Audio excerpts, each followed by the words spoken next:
嗨，大家好。在2020年的2月14日，美国众议院的议长佩洛西在慕尼黑安全会议的首日活动中发言称，在各国建设5G 网络时，应远离中国科技公司华为，并对华为进行了不切实际的诋毁。而就在记者会现场的全国人大外事委员会副主任委员傅莹当场予以了反驳，并赢得了现场观众的掌声。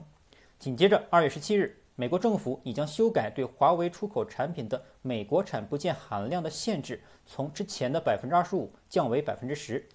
阻止海外的芯片代工厂如台积电等企业向华为提供芯片。一天之后，2月18日，美国德克萨斯州的一位联邦法官驳回了华为于去年控告美国政府违宪的诉讼。就在大家的注意力随着中美贸易战第一阶段协议的达成而逐渐转移开时，华为再次被推上了风口浪尖。我之前给大家介绍过，全球4大通信设备制造商，中国占据2席，华为和中兴；欧洲2家，瑞典的爱立信和芬兰的诺基亚，而美国根本上不了牌桌。那大家一定很奇怪，为什么美国这样一个世界第一经济体、科技实力引领全球的超级大国，在通信设备制造领域竟然一家都没有？以前叱咤风云的美国高科技企业如朗讯、摩托罗拉都去哪里了呢？那今天我就给大家来介绍一下美国的通信行业是如何没落的。首先来谈一下朗讯。说到朗讯，就要追溯到举世闻名的电话之父贝尔了。没错，就是发明电话的那个贝尔。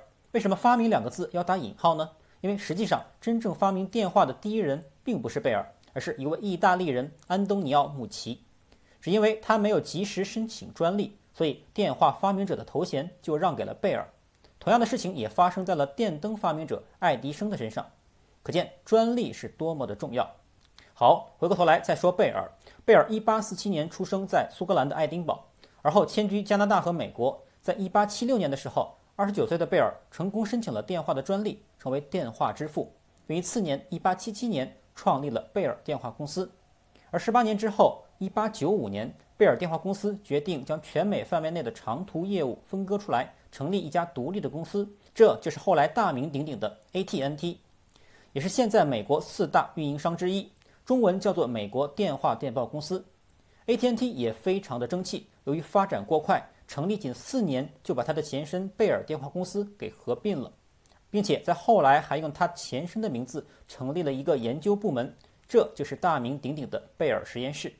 然后随着美国经济一跃成为世界第一，同时也成了全球科技发展的中心， AT&T 也有了爆炸式的发展，开启了它近1个世纪的统治。在成为全美最大的运营商的同时，也兼具成为最大的通信设备制造商。那它到底有多厉害呢？如果大家不好理解的话，可以把它想象成中国最大的运营商中国移动和最大的设备制造商华为的组合体。可想而知，它可真是那个年代通信行业的巨无霸。但正所谓福兮祸所伏，祸兮福所依，锋芒太露势必会招人记恨。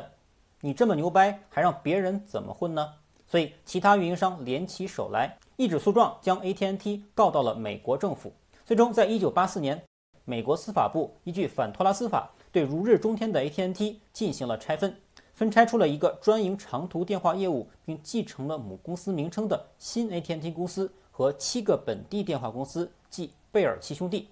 这7兄弟当中需要大家留意的一个就是大西洋贝尔，就是后来超过 AT&T 的 Verizon 的前身；另一个就是西南贝尔，这位小兄弟更牛，在后来的2005年成功将之前的母公司 AT&T 反购，重演了100多年前 AT&T 合并贝尔电话公司的一幕。历史总是惊人的相似啊！虽然这次 AT&T 被惨遭拆分，但并未伤筋动骨，依然占据美国通信行业的头把交椅。而与此同时，在遥远的东方，百废待兴的中国刚刚改革开放。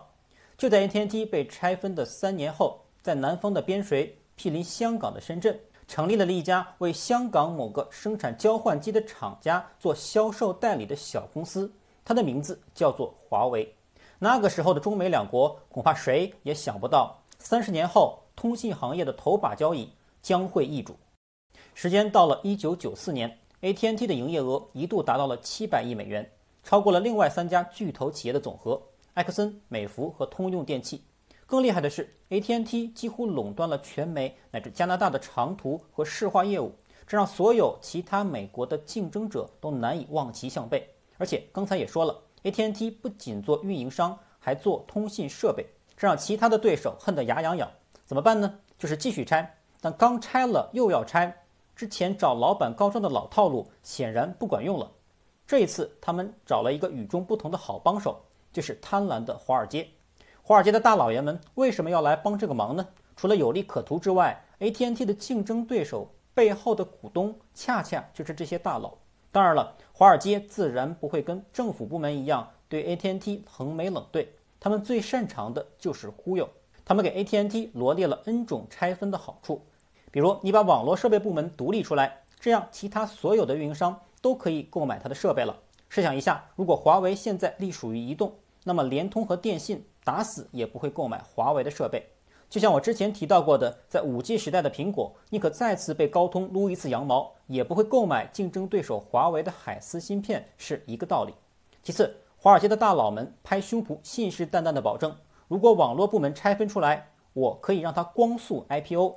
让你们人人成为百万富翁。这个建议让公司大部分管理者和员工都两眼放光。原因很简单，他们大多拥有公司的股票，而碰巧1995年又是美国股票腾飞的一年，所有人都觉得股票带来的财富将远远超过企业正常运营所带来的利润。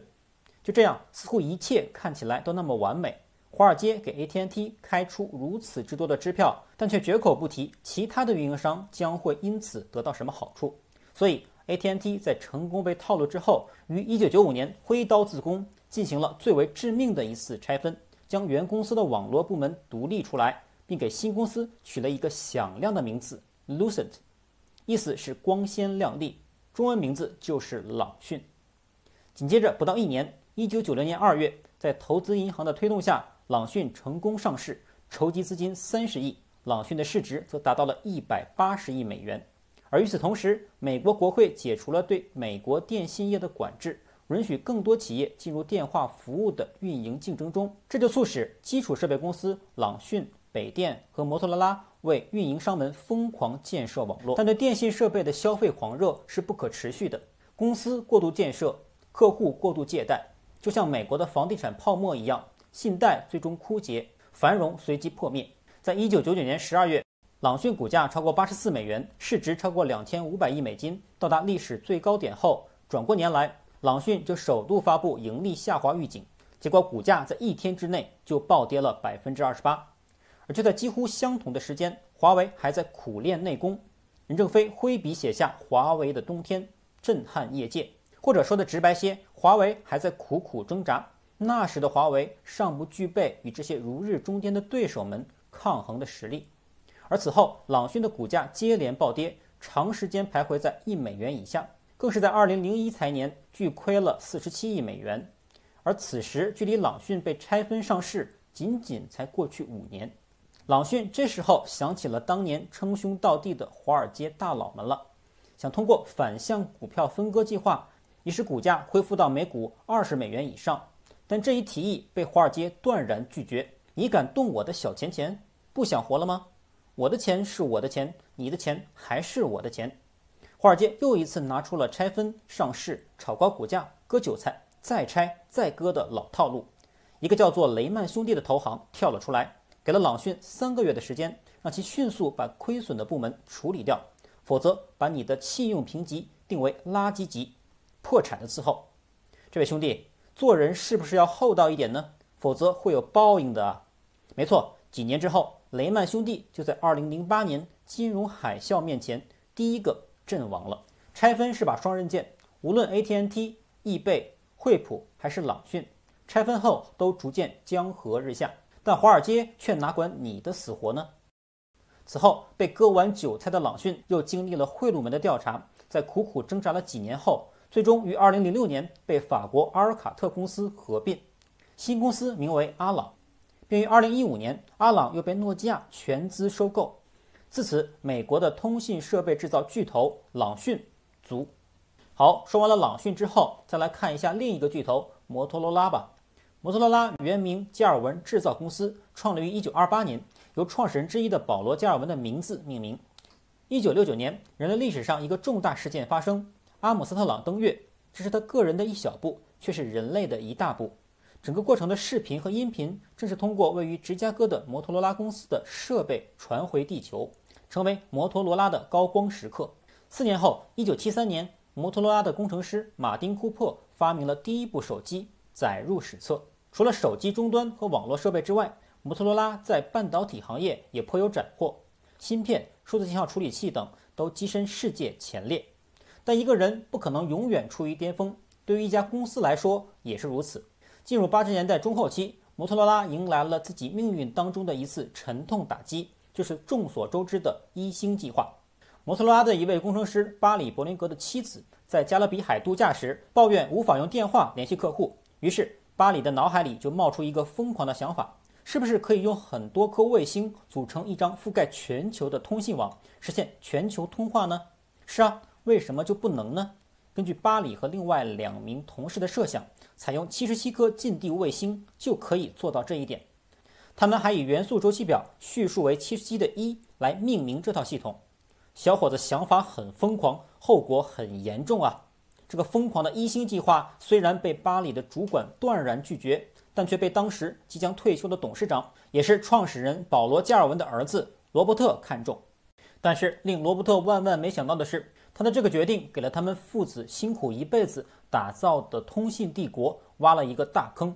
1997年，加尔文家族的第3代继承人罗伯特·加尔文的儿子克里斯正式出任摩托罗拉的 CEO， 一星计划也正式开始布星。次年5月，布星任务全部完成，布的倒是挺快，但结果真的很惨。一星用的电话机价格是每部$3000，每分钟话费3到8美元。如此高昂的话费让普通人望而却步，用户数更是少得可怜，而公司每月光还贷款利息就多达4000万美元。所以到1999年8月，在拖欠了15亿美元贷款后，一星公司提出破产保护。此时距离一星计划商用还不到1年。也正是这个一星计划的拖累，使得摩托罗拉在手机和半导体市场频频受挫。手机被诺基亚超越， CPU 被英特尔打得溃不成军， DSP 方面也被德州仪器全面赶超。但最重要的是，他错失了一次不但自己可以翻身，而且也许是可以改变今后通信行业历史进程的机会，那就是收购华为。2003年，摩托罗拉为了弥补其核心网技术的短板，计划斥资75亿美元收购华为。谈判进行了1年，到了04年的时候，任正非觉得华为的冬天确实有点冷，公司成立了10多年，却一直只能陪亚非拉的穷国玩。所以对于摩托罗拉收购的要求，任正非最终给了一个明确的答案：合资是不可能的，如果想收购，就拿100亿美元的现金，将华为连人带产品和基地打包拿走。没错，你没听错，华为这个在2019年营收为8500亿元全球通信巨无霸，当年就值100亿美金。那么最终摩托会成功收购华为吗？正所谓富不过3代，收购谈判进行到了最后阶段，克里斯·加尔文在压力下离职，新任 CEO 艾德·桑德尔新官上任3把火，认为多花25亿美元收购华为这样一家不知名的中国公司也太贵了，因而否决了这项收购案。这也让美国人失去了也许是唯一的一次拥有华为的机会。历史虽然是不能假设的，但如果当时华为真的卖给了摩托罗拉，无法想象现在的通信行业将会是怎样的格局。这笔交易一旦形成，最终是华为挽救了摩托，还是摩托毁掉了华为，我们无从得知。但无论如何，它将不仅改变电信业的历史进程，而且将改变后来中美2国科技冷战对决的平衡。放弃收购的摩托罗拉，也正是在那时基本放弃了核心通信设备的独立研发，把重心投入到手机业务上。而后摩托罗拉每况愈下，这当然又被华尔街的大佬们盯上了。我来给贵公司出个主意吧，你们有啥可以拆的吗？我们分拆上市割韭菜，一条龙服务哦。结果摩托成功被套路后，于2004年摩托罗拉的半导体部门被分拆出来，成立了菲斯卡尔。此后摩托罗拉只能靠手机业务苦苦支撑，而最后给摩托罗拉致命一击的却是英特尔。他在2007年搞出来一个 VMAX 标准，美其名曰 3.5G， 而且拉着一票公司跟他一起搞。摩托罗拉就在其中。结果从北美到澳洲，从日韩到台湾，一票的通信公司被他坑死。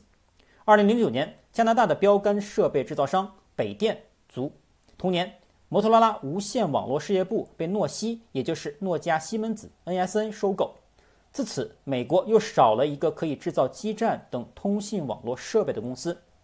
2011年，摩托罗拉又被拆分成了摩托罗拉移动和摩托罗拉方案两家公司。同年8月，第一家公司摩托罗拉移动被谷歌以125亿美元收购。现在回看，我们知道谷歌想要的只是摩托罗拉移动的 1.7 万件专利，所以到了2014年，摩托罗拉在被吸干了专利后，被谷歌以29亿美元折价卖给了联想。而在2004年被拆分出去的菲斯卡尔于2015年3月投入恩智浦门下，此后摩托系的菲斯卡尔品牌正式停用。如今只有摩托罗拉方案还在延续着摩托罗拉的香火，但它也只能去生产一些无线电和手持扫描仪业务了，与当年那个可发射卫星、大杀四方的通信霸主不可同日而语，空留一个摩托罗拉的名号罢了。好，至此就介绍完了美国两个最具实力的通信设备制造商是如何由盛而衰的，也让美国在 5G 时代完全失去了竞争力。其他美国的通信公司如思科，专长于路由器、服务器、交换机、光纤等基础设施，但在通信网络设备上无法与华为等竞争。华为是可以从 5G 基站部署到服务器一条龙服务的，再加上华为在 5G 技术和专利有着明显的优势，思科完全不能撑起美国通信行业的大局。而高通吃了多年 CDMA 专利，赚得盆满钵满，也因此在当年成为 Winmax 的叛徒，因祸得福，活到现在。后来尝到甜头的高通竟然只想坐吃专利，要把他的芯片设计部门卖给博通，最终让美国总统拦下。你们再这么拆，再这么卖，我以后出门还怎么跟人打招呼啊？但即便高通的手机芯片设计依旧很强，但对基站等网络设备却完全是门外汉。最后就是不甘寂寞的英特尔，在07年坑死一票通信企业之后，仍亡美之心不死，10年之后又坑了苹果一把，使 iPhone 10成为有史以来信号最差的一部苹果手机。好在苹果家大业大，没被坑死，想必英特尔今后再也不会碰通信了。自此，在 5G 时代的今天，就形成了中国的华为、瑞典的爱立信、芬兰的诺基亚、中国的中兴牢牢占据通信市场的局面。美国拼了命的打压华为，却连一个可以扶持的自己本国的企业都找不到。好，这就是美国从一个通信帝国的制造者、引领者，到 5G 时代最终没落的全过程，真的可以为其他国家引以为鉴。好，本期视频我们就要录到这里，我们下期视频再见。